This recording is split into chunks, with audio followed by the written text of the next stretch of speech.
On a typical workday, we begin at 6:30 a.m. with morning prayer and end at 6:30 p.m. with an evening prayer. Good Earth Farm welcomes interns regardless of their faith background. Interns are expected to be present at prayer but need only participate as they feel comfortable. After morning prayer is a period of quiet in which we can make breakfast, read, or just prepare for the day. A couple days a week, I'm responsible for the animal chores, which are both in the morning and the evening. Right now, the farm has laying hens, piglets, sheep, a goat, and 2 bull calves.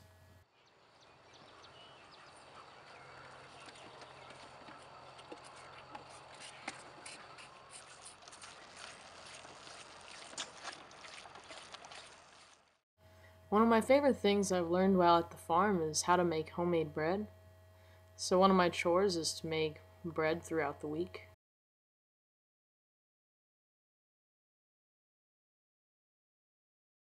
Outside of livestock chores 2 days a week, my other responsibility is to do all of our community laundry. So that means shared items like dish rags and cleaning cloths. We have a lot of those, they add up during the week.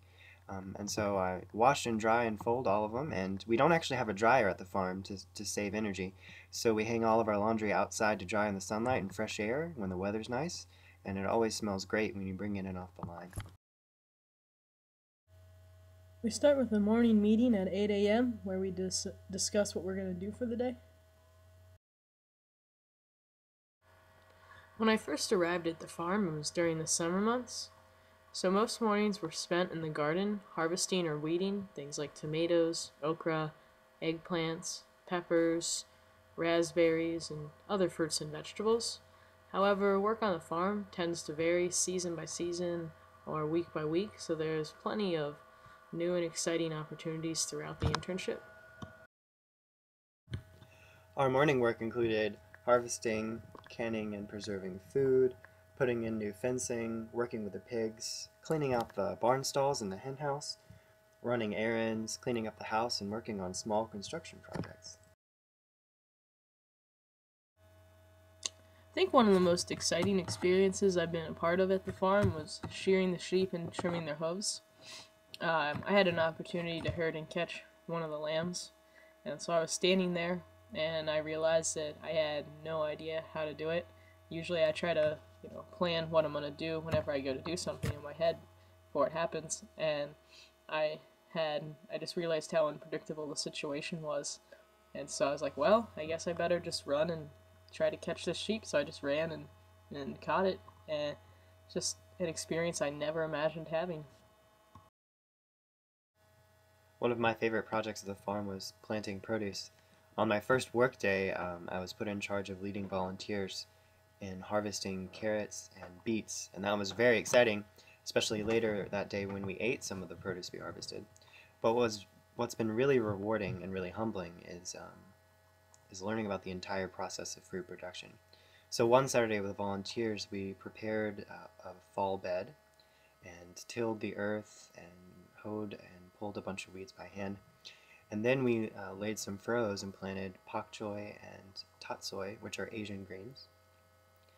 And to see them sprout a couple weeks later, and then a few weeks after that to then start harvesting and eating it, was a very profound experience that I wouldn't have had if I hadn't come to the farm.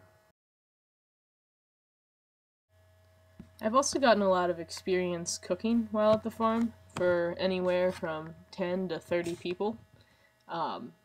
Before coming to the farm, I really didn't know how to make anything besides cheese quesadillas, and now I really feel confident in my ability to cook healthy food for the rest of my life. I really like the way that we cook at the farm.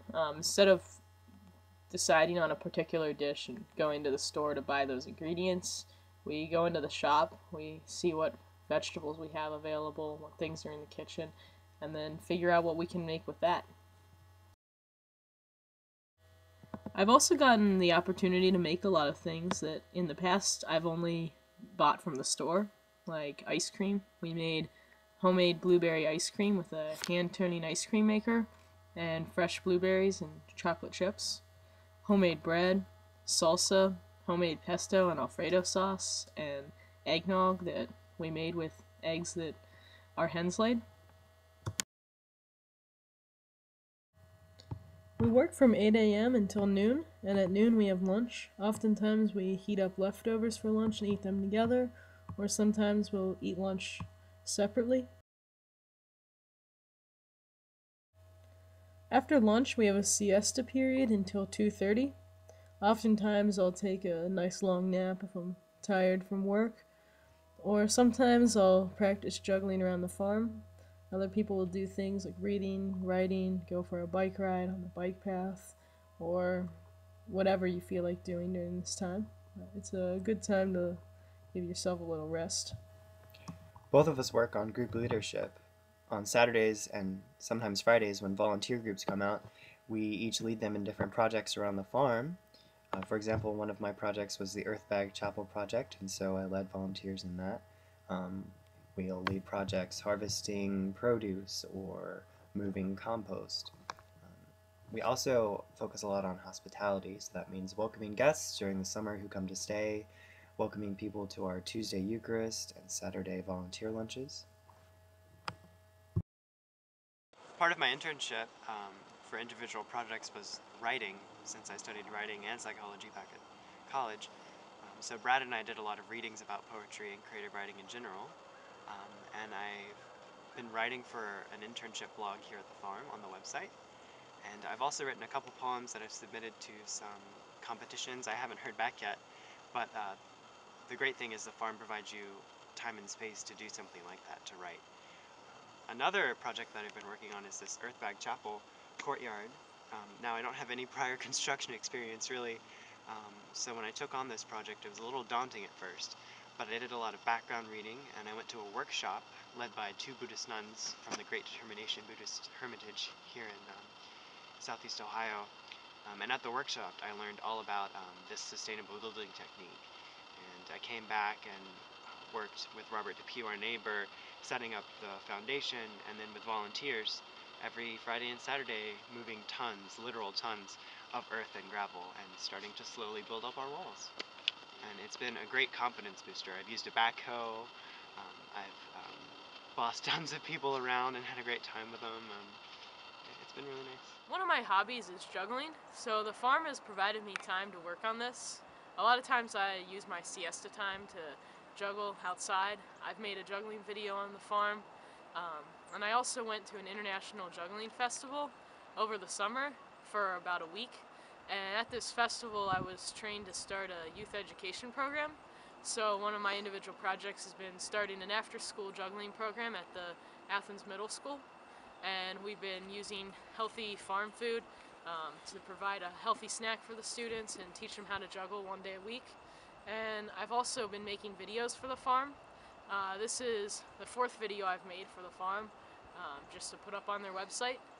And that's been a real confidence booster, I guess, in my video making, because in the past I'd made a lot of videos for fun, but they just been of juggling or other circus arts, so being able to make them in a professional setting has opened me up to the possibility of doing that more in the future.